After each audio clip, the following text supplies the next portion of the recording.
کہ لوگوں کو ان کے گھروں سے اٹھا لو, تشدد کرو, ماں بیٹیوں بہنوں کے دوپٹے کھینچو, بدتمیزی کرو, عمران خان کا ساتھ چھوڑنے کے لیے مجبور کرنے کے لیے کسی بھی لیول میں گٹر میں جا کے گر جاؤ, کوئی بات نہیں. لیکن اگر عوام احتجاج کرے گی تو اس سے ملک کا امپریشن بہت خراب ہو جائے گا. عمران خان کو کس طرح سے قید تنہائی کا شکار کر کے رکھا ہوا ہے, اور جب سے وہ اسلام آباد کا احتجاج ہوا اس کے بعد سے علی امین گنڈا پور کی جس طرح سے وہ کلٹی مار کے وہاں سے نکل گئے, اس حرکت پہ عمران خان کا موقف کہیں عوام کے سامنے نہ آ جائے, اور عمران خان کہیں یہ نہ ہو کہ اگلے احتجاج کی زیادہ تگڑی کال کوئی دے دیں اور کوئی ایسی اسٹریٹجی بنا لیں کہ جس سے حکومت کو لگے کہ ہم یہ جو غیر آئینی ترامیم کرنے کا جو ہمارا پلان ہے یہ کہیں کھٹائی میں پڑ جائے گا. صرف اس ڈر کے مارے حکومت نے پابندی لگا رکھی ہے کہ عمران خان سے کوئی مل نہیں سکتا. آپ ایسی پابندیاں لگائیں وہ آپ کے لیے جائز ہے, لیکن اگر پی ٹی آئی یا عمران خان کی فیملی کہے کہ یہ زیادتی ہو رہی ہے اور ہم اس کے خلاف احتجاج کریں گے تو آپ ملک کا امپریشن خراب کر رہے ہیں. یہ جو ہے اس ساری جو ان کی 2.5 سالہ پرفارمنس ہے وہ ان نٹ شیل اگر بتایا جائے تو وہ کچھ اس طرح سے ہوگی. اب ناظرین بات کرتے ہیں پاکستان کی موجودہ سیاسی صورتحال پہ. فضل الرحمان صاحب پہ مجھے پہلے دن سے شک نہیں, یقین تھا کہ انہوں نے کسی صورت بھی عوام کے مفاد میں کچھ نہیں دیکھنا. یقیناً ان کو ان کی مرضی کے حساب سے جس طرح وہ چاہتے ہیں کہ ان کو اکوموڈیٹ کیا جائے اس طرح سے اکوموڈیٹ نہیں کیا جا رہا. اور پھر 8 فروری کے الیکشن کے بعد جس طرح 9 فروری کو الیکشن انجینئر کیا گیا اس سال, اس انجینئرنگ میں اس زبردستی کے جو جعلی مینڈیٹس نوازے گئے اس میں بھی فضل الرحمان صاحب کو غصہ اور افسوس یہ ہے کہ مجھے صدر بھی نہیں بنایا گیا, مجھے کچھ اس طرح سے بھی اکوموڈیٹ نہیں کیا گیا کہ پتہ چلتا کہ میری بھی ٹور ہے, مجھے تو بالکل کھڈے لائن لگا دیا گیا. تو اب میں بھی ان کو ناکوں چنے چبوا کر اپنی مرضی کے حساب سے اکوموڈیٹ ہوں گا. اور کچھ ظاہر ہے کہ گراؤنڈ پہ وہ دیکھ چکے تھے زمینی حقائق کہ عوام جو ہے وہ ساری کی ساری عمران خان کے ساتھ کھڑی ہے. سو اس وقت ظاہر ہے جب تک لوٹے نہ بنائے جائیں, پی ٹی آئی کے کچھ ممبران کو موڑ توڑ کے ان کے آرم ٹویسٹنگ کر کے ہراس کر کے جب تک ان کو اپنے ساتھ نہ ملایا جائے تب تک فضل الرحمان صاحب کو پتا تھا کہ میرے ووٹ سے فرق نہیں پڑنا, لوٹے چاہیے اس میں. سو اس لیے انہوں نے بھی سوچا کہ ٹھیک ہے جب تک لوٹے تیار نہیں ہوتے تب تک اپنی بھی ڈیمانڈ بڑھا لیتے ہیں, اپنی بھی ذرا تھوڑی سی مارکیٹ ویلیو امپروو کرنے کی کوشش کرتے ہیں. یہ ساری ان کی گیم تھی. مجھے تو پہلے دن سے یقین تھا کہ وہ کوئی اصولوں کی سیاست نہیں کر رہے, نہ انہوں نے آج تک کی ہے, وہ تو ہمیشہ اکوموڈیٹ ہوتے آئے ہیں. سو اب بھی آپ دیکھیں اب ان کی اسٹیٹمنٹس آنی شروع ہو گئی ہیں کہ وہ جو آئینی ترامیم ہیں وہ آئین کے حساب سے ہوں گی, بہت حد تک ہماری ہم آہنگی پیدا ہو چکی ہے وغیرہ وغیرہ. یعنی اب کچھ لو اور کچھ دو کے مطابق کوئی بہتر ڈیل میں اسٹرائک کرنے میں کامیاب ہو گیا ہوں, یہ اس کو یوں سمجھا جائے تو زیادہ بہتر ہوگا. جبکہ دوسری طرف جو پختونوں کے جس جرگے کو بہت اینٹی اسٹیٹ ایکٹیویٹی بنا کے بتایا جا رہا تھا کہ تو بہت غلط ہے اور ہم قومی شناختی کارڈ بلاک کر دیں گے, وہاں پہ جناب اس جرگے سے بڑی زبردست ڈیمانڈ آ گئی ہے کہ اگر آپ نے ہمارے جو شناختی کارڈ کچھ پختونوں کے بلاک کیے ہیں جب تک آپ نے ان کو ریسٹور نہ کیا, ری انسٹیٹ نہ کیا, ان کو بحال نہ کیا, تب جب تک آپ نے ان کو ان بلاک نہ کیا تب تک ہم اگر یہ نہ کیا گیا تو ہم سب کے سب پختون پاکستان میں جتنے بھی پختون رہتے ہیں ہم سب اپنے شناختی کارڈ آپ کو واپس کر دیں گے کہ آپ ہی رکھیں, ہمیں اس کی ضرورت نہیں ہے. اور on the other hand P T I نے اس میں ایک بڑا اچھا اپنا پازیٹیو رول پلے کیا کے پی گورنمنٹ نے کہ انہوں نے وفاق کے ساتھ مل کے محسن نقوی اور سب سٹیک ہولڈرز بیٹھے تھے, گورنر کے پی بھی, سی ایم کے پی, ان سب نے مل کے اس کو فیسیلیٹیٹ کیا جو کہ آئدر وے ہونا ہی تھا. سو اگر انہوں نے اچھے طریقے سے فیسیلیٹیٹ کر لیا تو اس میں وفاق کی بھی عزت رہ گئی اور کے پی گورنمنٹ کی بھی عزت رہ گئی. اب میں ذرا آتے ہیں قاضی فائز صاحب کی جانب, کیونکہ بدقسمتی سے اس وقت پاکستان کی صورتحال یہ ہے کہ ایک شخص کو چیف جسٹس کے عہدے پر زبردستی فائز رکھنے کے لیے پورا زور لگا رہی ہے حکومت کہ کسی طرح وہ شخص منصف اعلیٰ کی کرسی پر بیٹھا رہے, چاہے پھر وہ فیڈرل آئینی عدالت کا ہی ڈھونگ رچا کر اس پہ بٹھا دیا جائے 3 سال کے لیے قاضی صاحب کو, یا پھر کچھ اس طرح کا کیا جائے کہ جس میں ہماری جال سازی پر کوئی سوال نہ اٹھا سکے اور ہمارے جعلی الیکشن کا پول نہ کھل سکے. ثاقب بشیر صاحب پاکستان کے سینئر صحافی اور بڑے ایکسپیرینسڈ کورٹ رپورٹر ہیں, انہوں نے ایک بڑا انٹرسٹنگ ہسٹوریکل پرسپیکٹو دیا ہے. وہ میں آپ لوگوں کے ساتھ شیئر کرنا چاہوں گی کہ یہ جو اس وقت ہو رہا ہے نا، جس طرح علی افضل صاحب نے بھی کہا پی ٹی آئی کے فیصل آباد سے MNA کہ میرے بھائی کو اٹھا لیا ہے، کوئی کہتے جی ہمارا ڈیرا تباہ کر دیا ہے، کسی MNA کو ظاہر ہے جو روپوش ہیں جو ان کو مل نہیں رہے یا جن کی فیملیز بھی نہیں مل رہی، فیملیز بھی ادھر ادھر ہو گئی ہیں، ان کے گھر پورے تباہ کر رہے ہیں مشینری لے جا کے، سرکاری مشینری کا بے دریغ استعمال کیا، ابیوز کیا جا رہا ہے اسے. سو یہ ساری حرکتیں صرف ان آئینی ترامیم کے چکر میں کہ بس کسی طرح سے ہم آئین میں اتنی رد و بدل کر دیں کہ پھر ہم جو مرضی کسی کو جو ہم مرضی سے اٹھائیں، جو مرضی کریں، کوئی ہمیں پوچھنے بلانے والا نہ ہو. ثاقب بشیر ایک بڑی انٹرسٹنگ بات بتاتے ہیں، لکھتے ہیں جی کہ گزشتہ 11 برس میں چیف جسٹس بننے والوں کے نوٹیفیکیشنز کتنے دن پہلے ہوتے رہے، آئیے دیکھتے ہیں. اس میں اس ساری پچھلے 10 11 12 سال میں سب سے زیادہ لاڈلا چیف جسٹس کون ٹھہرا، یہ بھی آپ کو بتاتے ہیں. جسٹس تصدق حسین جیلانی کا 2013 میں بطور چیف جسٹس نوٹیفیکیشن ان کے چیف جسٹس بننے سے 15 دن پہلے ہوا تھا. جسٹس ناصر الملک کا ان کے چیف جسٹس بننے سے 4 دن پہلے نوٹیفیکیشن نکلا. جسٹس جواد ایس خواجہ کا نوٹیفیکیشن 12 دن پہلے. جسٹس انور ظہیر جمالی صاحب کا نوٹیفیکیشن ان کے چیف جسٹس بننے سے 11 دن پہلے نکالا گیا. جسٹس ثاقب نثار صاحب کا 23 دن پہلے نوٹیفیکیشن نکالا گیا. جسٹس آصف سعید کھوسہ کا 2 ہفتے پہلے 14 دن پہلے نکالا گیا نوٹیفیکیشن. جسٹس گلزار احمد کا نوٹیفیکیشن 17 دن پہلے. جسٹس عمر عطا بندیال صاحب کا نوٹیفیکیشن 20 دن پہلے نکالا گیا، جبکہ ون اینڈ اونلی جسٹس قاضی فائز عیسیٰ صاحب کا نوٹیفیکیشن بطور چیف جسٹس آف پاکستان پورے 84 دن پہلے، یعنی تقریباً 3 مہینے پہلے نکال دیا گیا. جبکہ Umar Ata Bandial chief justice of Pakistan تھے، ان کے چیف جسٹس ہوتے ہوئے تقریباً 3 مہینے پہلے نوٹیفیکیشن نکال دیا گیا کہ اگلے چیف جسٹس جو ہیں وہ قاضی فائز عیسیٰ ہوں گے. اور اب جب کہ جسٹس منصور علی شاہ صاحب کی باری آئی ہے تو 11 دن پہلے تک بھی ابھی ان کا نوٹیفیکیشن نہیں نکالا گیا.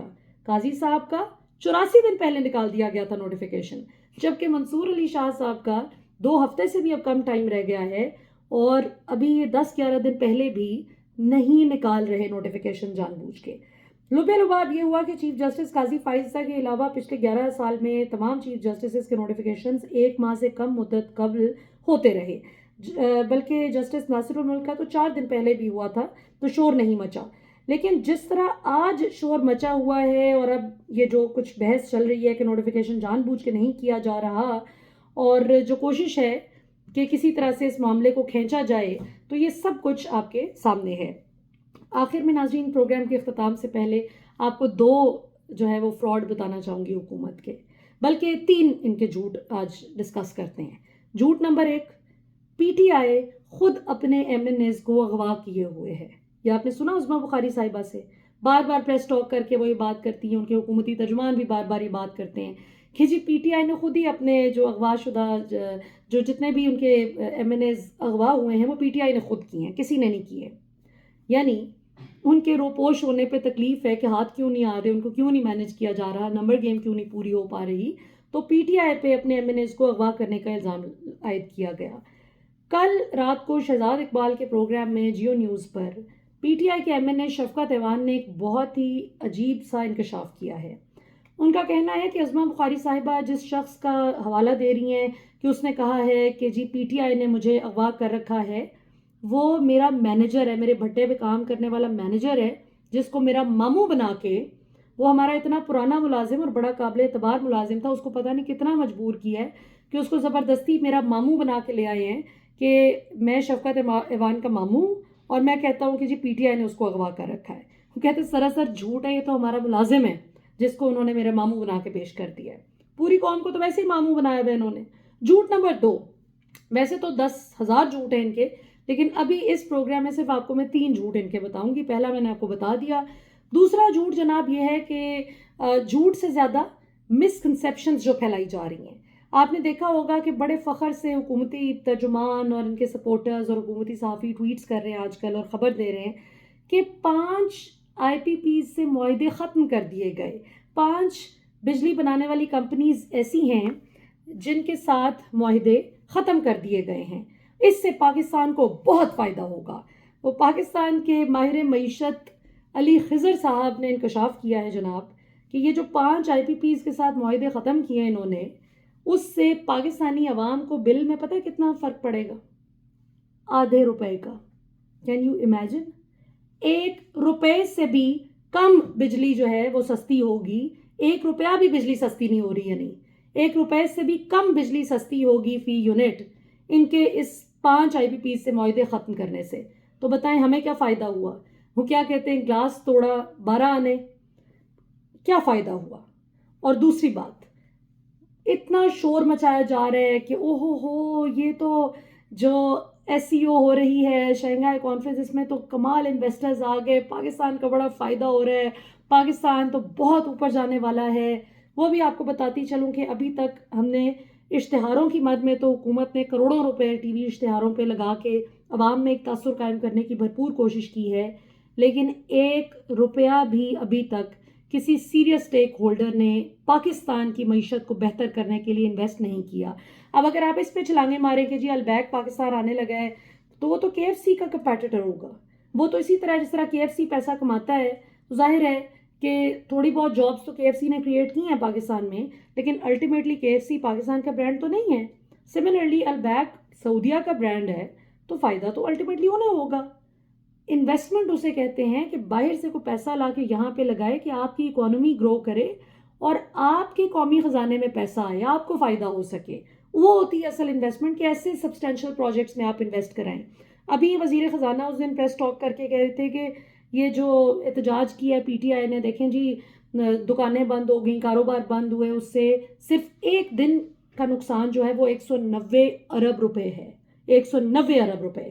جبکہ آج میں اسلام آباد میں بیٹھی ہوئی ہوں، اس وقت پورا اسلام آباد اور پنڈی بند ہے، بینکس آپ کے بند ہیں، آپ کی بڑی بڑی جو پیسہ کمانے والے بزنسز ہیں وہ سارے بیچارے اس خوف سے بند ہوئے ہوئے ہیں کہ پتہ نہیں کیا ہو جائے گا. اگر ہم نے کھولے اپنی آپریشنز ریگولر روٹین کے مطابق چلتے رہے تو حکومت پتہ نہیں کتنا جرمانہ ٹھوک دے گی. اور اب سوچیں، کہاں ایک دن کا 190 ارب روپے آپ گنواتے تھے، اور کہاں 3 دن آپ نے، مطلب کسی دنیا کے کسی کونے میں آپ نے یہ ہوتا ہوا دیکھا ہے؟